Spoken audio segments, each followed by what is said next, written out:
Hi everyone, welcome to a Stamping to Share video. My name is Kay Kalthoff and today I'm going to share with you how to make this sympathy card. This sympathy card uses the new stamp set that you'll find in the 2015-16 annual catalog from Stampin Up that's called Heartfelt Sympathy. And it's a very kind of whimsical looking set, yet it's very serious in its message. And this is what it looks like. And I think it goes really, really well with butterflies. It has sort of that flowing look. And so actually the set itself inspired me to use a brand new embossing folder that has all of these butterflies on it. So let's go ahead and get started and I'll show you how to create this card. The first thing we're going to need is our card base. I've used Lost Lagoon cardstock and I've cut this at 5.5 by 8.5 and scored it at 4 1/4. Then we're going to fold this towards the mountain. That's the fold line. There's always a valley side and a mountain side. So we're going to fold it towards the mountain. We're going to take a bone folder and just accentuate that crease so the card lies flat with us while we work with it. And then we're going to work with our inside panel. Now I did cut the inside panel 1/8 of an inch smaller than I normally would so that it will show off a little bit more of this background, this Lost Lagoon background. So that is cut at 3 7/8 by 5 1/8. And there's not a lot of serious stamping here. We're just going to stamp the sentiment.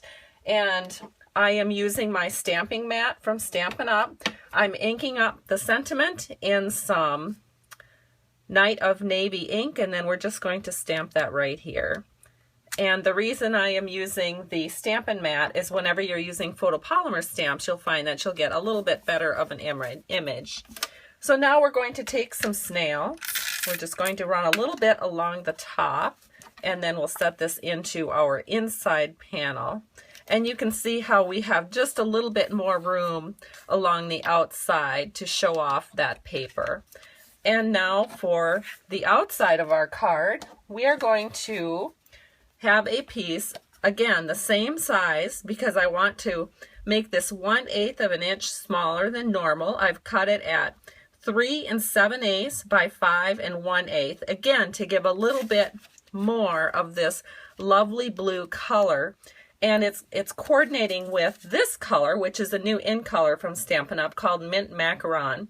And so I just wanted to accentuate those two colors together. They're so calming.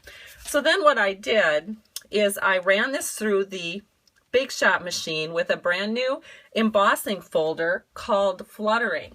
So let me show you just one thing regarding this embossing folder. Here's my platform. I have it at 1, which is the number you need to have it on for using it with embossing folders. And you'll notice that this embossing folder called Fluttering is quite large. It's actually a 6 by 6 folder. So one tip is when you run it through your Big Shot machine, you have to be sure that you have it exactly even with the edges of your platform, because if it is off a little bit and you run it through the Big Shot machine, you run the risk of bending your edges, and you don't want that. So you want to make sure it's set up exactly before you crank it through the Big Shot machine. Now I have gone ahead and run this through, so I have all of these beautifully embossed butterflies ready to go. So let me set this aside. And now we're going to add some ribbon to this panel. And the ribbon that I'm using is the Lost Lagoon cotton striped ribbon. It's brand new to this catalog, and I'm just going to cut it a little bit longer, and we can wrap this around, and we're going to wrap this right through the middle and secure that with Scotch tape on the back side.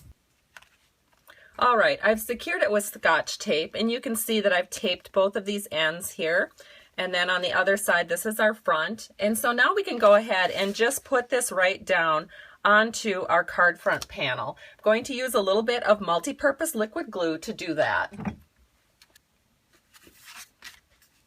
This is our multi-purpose liquid glue, and you just need a skinny line all the way around. That's all you need. If you put a little bit more than that, you might have used too much. It's a very strong glue. It'll hold your panels very securely. And what I like about it is it gives you a couple of seconds to wiggle everything into place to make sure you have everything nice and even.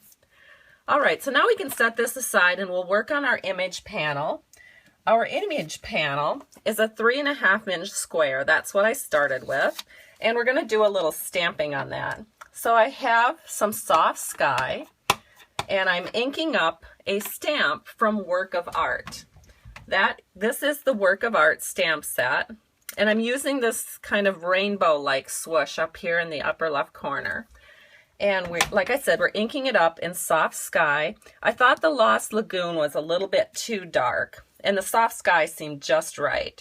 Now I'm going to just take my scrap paper, and I'm just going to kind of rub this excess ink off, set this aside, and then I'm going to ink it up in Mint Macaron. And we're just going to stamp another swoosh right underneath the soft sky, just like that. Then we'll bring our Stampin' Mat back into the picture. We are going to stamp our sentiment for the front of our card with Night of Navy ink. And I can see right where I want it. So I'm just going to stamp it like this. And it's perfect. And I like using the photopolymer because I can see right through where I'm placing it without using a Stamp-A-Majig. And you can see how I have the Heartfelt lined up right along the top of that line. So let's go ahead and run this through the Big Shot machine with our circle framelets. Another thing I'm running through the Big Shot machine at the same time is our tea lace doily. And I'll show you which circles I used right now. This is our Circles Collection framelit dies, and if you count out from the middle, I use the number 6 circle to cut out my image, and I use the number 7 circle to cut out my tea lace doily. So let's see what that looks like. I also used the magnetic plate. That helps everything stay nice and in place while I'm running it through the Big Shot machine. And there you can see what I did. So here is the Heartfelt Sympathy message, and here is my doily. And I just wanted a little bit more, I just wanted my doily to look a little bit different, so it wasn't quite so feminine. Sometimes I think the doilies give the impression that you can only use them on cards for females, and with that scalloped edging, it kind of looks like that. But this card, I believe, could also be used for a masculine sympathy as well. The colors are really nice, and the doily is also just gives it a soft touch, but not so much a feminine touch. So we'll bring our card back into the picture, and now we are just going to attach our tea lace doily to our card, and I'm just going to do that with a little bit of our snail, and I'm going to slip that underneath the ribbon, and we'll just center it in here on the panel of our card. And that looks about right. And then we're going to add some dimensionals to our sentiment. All right, as you can see, I've added 3 dimensionals to the sentiment, and I can just go ahead and put this right here on the card. And I'm just tilting it a little bit, just following along these lines that I made with my swoosh from Work of Art. And now the finishing touch is to add a butterfly at the base of our card. And so I have a butterfly punched out with the Elegant Butterfly Punch, and I have that punched out with Lost Lagoon. I've added a glue dot to it, and I'm just going to set that right here. And then this is perfect. You can just leave it like this. It makes it very nice for mailing. However, if you're giving this in person, I think adding a couple of pearls to the butterfly is the perfect finishing touch. So you can take your large pearls, your large basic pearls from Stampin' Up, and I'm using a paper piercing tool just to position those onto the butterfly. And here it is. The card is complete. So there is the card I've just done. Here is the card that I started with. And I hope you've enjoyed this tutorial. If you'd like, you can certainly go to my blog, check out more tutorials and more card ideas. Thank you so much for stopping by, and I'll see you again soon. Bye-bye.